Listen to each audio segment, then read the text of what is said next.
Assalamualaikum warahmatullahi wabarakatuh. Perkenalkan, nama saya Bagus Satria Wibawa dari Program Studi Pendidikan Bahasa dan Sastra Indonesia kelas PBSI Pagi A. Di sini saya akan menjelaskan tentang perkembangan dan dinamika puisi Indonesia guna untuk memenuhi syarat ujian akhir semester mata kuliah Sejarah Sastra Indonesia. Yang pertama adalah definisi puisi. Menurut Kamus Besar Bahasa Indonesia atau KBBI, puisi atau sajak merupakan ragam sastra yang bahasanya terikat oleh irama, mantra, ritma, serta penyusunan larik dan bait. Biasanya puisi berisi ungkapan penulis mengenai emosi, pengalaman-pengalaman, maupun kesan yang kemudian dituliskan dengan bahasa yang baik, sehingga terdapat irama dan enak untuk dibaca. Puisi adalah karya sastra yang berasal dari tanggapan serta pendapat penyair mengenai berbagai hal. Pemikiran penyair ini kemudian dituangkan dengan menggunakan bahasa-bahasa yang memiliki struktur batin dan fisik khas penyair. Pemikiran penyair dituliskan dengan menggunakan beragam pemilihan kata yang indah, sehingga dapat memikat para pembaca. Puisi memiliki nilai estetika yang berbeda-beda, bergantung penulis puisi. Setiap penyair biasanya memiliki kekhasan dalam menulis puisinya. Ciri-ciri puisi. Ciri-ciri puisi secara umum adalah sebagai berikut. Penulisannya terdiri dari bait dan di dalamnya berisi baris-baris. Banyak menggunakan gaya bahasa majas yang bermakna kiasan, terkait oleh persajakan, rima, dan irama. Ciri-ciri puisi lama. Biasanya nama pengarangnya tidak diketahui. Penyampaiannya bersifat dari mulut ke mulut, sehingga tak heran jika disebut dengan sastra lisan. Sangat terikat dengan aturan seperti jumlah baris, tiap bait, suku kata, maupun irama. Mantra, yaitu rangkaian kata yang memiliki unsur puisi dan rima dan iramanya biasanya dianggap mengandung kekuatan gaib atau doa. Nazam, yaitu puisi yang berasal dari Parsi, terdiri dari 12 baris, ada rima, 22 atau 44. Isinya tentang hamba sahaya istana yang setia dan budiman. Bidal adalah peribahasa atau pepatah yang isinya merupakan nasihat, sindiran, peringatan, dan sebagainya. Ghazal ialah puisi dari Persia. Biasanya terdiri dari 8 baris. Setiap bait berisi perihal asmara atau cinta, serta pada tiap baris berakhiran kata yang sama. Karmina atau pantun kilat, yaitu pantun yang terdiri dari 2 baris. Burindam, yaitu puisi 2 baris yang mengandung petuah atau nasihat. Syair adalah salah satu jenis puisi lama yang pada setiap baitnya terdiri dari 4 baris atau larik yang berakhiran bunyi yang sama. Pantun termasuk bentuk puisi Indonesia. Pada setiap bait umumnya terdapat 4 baris yang bersajak ABAB atau AAAA. Setiap baris terdiri atas 4 kata. Baris pertama dan kedua disebut sambiran, dan baris ketiga dan keempat disebut dengan isi. Seloka adalah jenis puisi yang memuat ajaran berupa sindiran dan sebagainya. Biasanya terdiri atas 4 larik yang bersajak A, mengandung sambiran dan isi. Talibun adalah salah satu bentuk puisi lama dalam kesusastraan masyarakat Indonesia yang jumlah barisnya lebih dari 4. Ciri-ciri puisi modern. Puisi baru umumnya tidak terkait pada aturan tertentu seperti puisi lama. namun tetap memiliki ciri khas pada setiap karya sastra tersebut.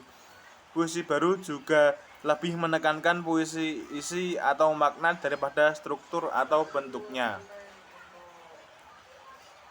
Puisi modern itu nama pengarangnya diketahui, mempunyai bentuk yang rapi, gaya bahasanya dapat berubah-ubah, perkembangannya melalui lisan maupun tulis, umumnya berbentuk 4 seuntai.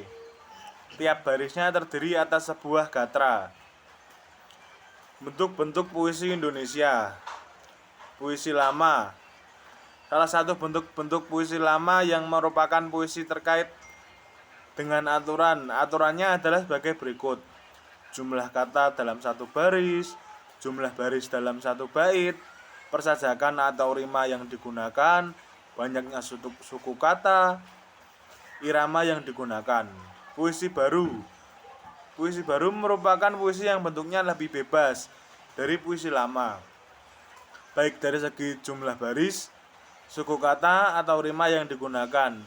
Ciri khas puisi baru yaitu bentuknya lebih rapi dan simetris, mempunyai persajakan akhir yang teratur, banyak menggunakan pola sajak pantun atau syair, meskipun ada pola lain. Sebagian besar merupakan puisi 4 seuntai. Setiap barisnya terdiri dari sebuah garis dan kesatuan yang sintaksis. Setiap gatranya terdiri dari 2 kata. Aliran pada puisi Indonesia. Yang pertama adalah aliran realisme. Ini sering disebut realisme sosial. Ada pula yang menyebutnya sebagai seni yang objektif.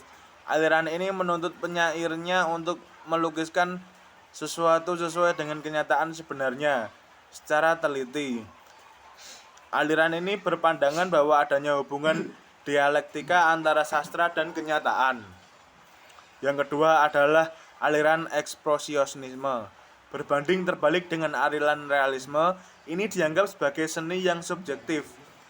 Ekspresionisme lebih mementingkan pengucapan secara spontan.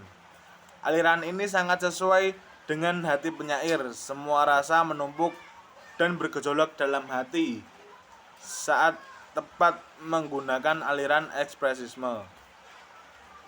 Aliran impresionisme. Aliran ini berasal dari impresioyan, berarti kiasan. Impresionisme merupakan aliran sastra yang berusaha melakukan kesan sesaat dari sesuatu hal yang diamati penyairnya. Bisa dibilang impresionisme adalah sketsa. Semuanya tidak dilukiskan secara jelas.